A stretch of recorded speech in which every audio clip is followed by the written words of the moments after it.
మిత్రులకు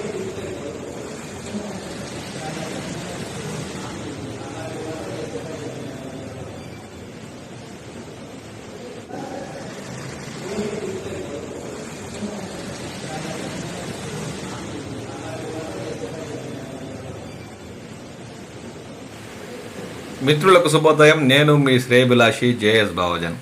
JSB with you YouTube ఛానల్లోకి స్వాగతం. పుల్లూర రకం మామిడి ఇప్పుడు గుజ్జు పరిశ్రమల కోసం ర్యాంపులు మండీల వద్ద కొనుగోలు చేసి లోడ్ చేసి తరలిస్తున్నారు.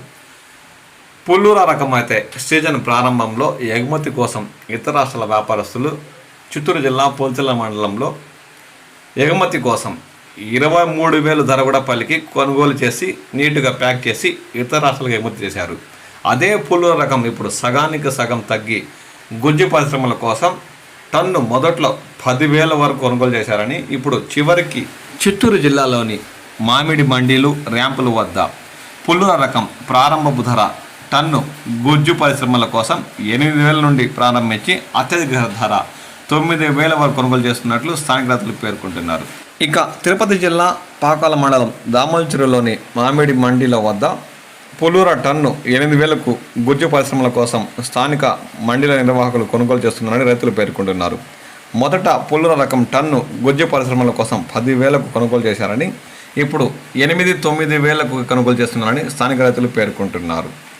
ఈ నెలాఖరులోగా బెంగళూరు కాయలను పల్ప్ ఫ్యాక్టరీల కోసం కొనుగోలు చేయనున్నట్టు మండీల నిర్వాహకులు చెప్తున్నారని రైతులు అంటున్నారు.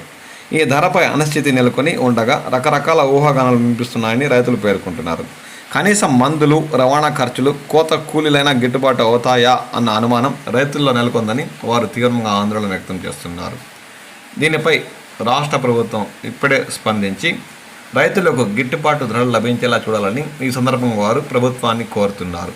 లేదంటే గత ఏడాదిలాగే మామిడి రైతులు ఈ ఏడాది కూడా ఆర్థికంగా తీవ్ర ఇబ్బందులు ఎదుర్కొనే అవకాశం ఉందని వారు తీవ్ర ఆందోళన వ్యక్తం చేస్తున్నారు. దీనిపై సంబంధిత శాఖాధికారులు ప్రత్యేక చొరవ చూపాలని ఈ సందర్భంగా వారు కోరుతున్నారు.